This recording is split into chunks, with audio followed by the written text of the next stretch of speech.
కర్నూలు జిల్లా పత్తికొండ నియోజకవర్గం మద్దికేర మండలం పెరవలి గ్రామంలో బాబు షూరిటీ మోసం గ్యారంటీ భాగంగా వైఎస్ఆర్సీపీ పార్టీ పత్తికొండ మాజీ ఎమ్మెల్యే కంగాటి శ్రీదేవి ఇంటింటా ప్రచారం చేపట్టారు.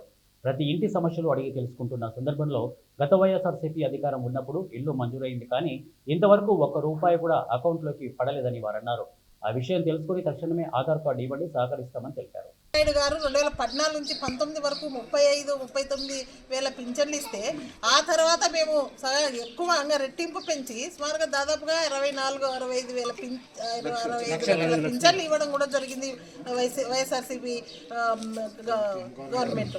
ఈరోజు మళ్ళీ వీళ్ళంతా కూడా ఉండేటివి ఇవ్వకోకుండా లేని 250 లక్షల పింఛన్లు, 2,50,000 పింఛన్లు ఈరోజు ఇలాంటి వాళ్ళందరూ అన్యాయంగా తీసేసుకుంటూ ఈరోజు ఈ పాపాన్ని అంతా మూట కట్టుకుంటుంది ఈ కూటమి ప్రభుత్వం. అంతా కూడా మోసమే. ఈరోజు మహిళలకు అంతా కూడా టోకరా కొట్టినారు. 4 సంవత్సరానికి 3 సిలిండర్లు ఇస్తామని ఈ పాటికి ఒకటి ఇచ్చిన వాళ్ళకు కూడా వాళ్ళ అకౌంట్లో పన్నాయో లేదో వాళ్ళ డబ్బులు వాళ్ళకి కూడా సబ్సిడీ తెలియదు. 2వ పింఛన్లు దేవుని కనుక, 3వ పింఛన్లు అసలు నామరూపాలు, 3వ సిలిండర్ నామరూపాలు లేని పరిస్థితి ఈరోజు. మరి ఉచిత బస్సు అంటే ఇంతవరకు 12 నెలలు అవుతుంది. ఉచిత బస్సు ఎక్కడ అని చెప్పేసి మహిళలంతా కూడా ఈరోజు ఎప్పుడు పెడతారు మేడం అని చెప్పేసి అడగడం జరిగింది. మేము అంతల్లి ఉచిత బస్సు చెప్పినది చంద్రబాబు నాయుడుని అడగండి అని చెప్పి మహిళలకు కూడా చెప్పడం జరిగింది ఈరోజు.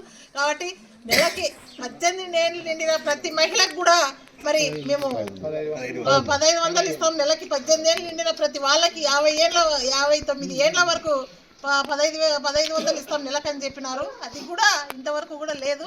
అంటే ఒక్కొక్క మహిళకు వాళ్ళంతా కూడా సుమారుగా 2 కోట్ల పైన ఉన్న మన మహిళలకి ఆంధ్ర రాష్ట్రంలో ఒక్కొక్క మహిళకి 36,000 ఈరోజు బాకీ పడిన రోజులు చంద్రబాబు నాయుడు గారి కూటమి ప్రభుత్వం.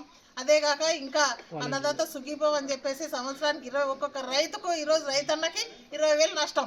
2వ సంవత్సరం వచ్చా వేసినాం, కొంత వేస్తామని చెప్పడమే జరుగుతుంది, కానీ ఇంతవరకు కూడా రూపాయి పడిన పాపాన పోలేదు. రైతన్నలకు కూడా ఒక గిట్టుబాటు ధర లేదు, ఎక్కడ లేదు.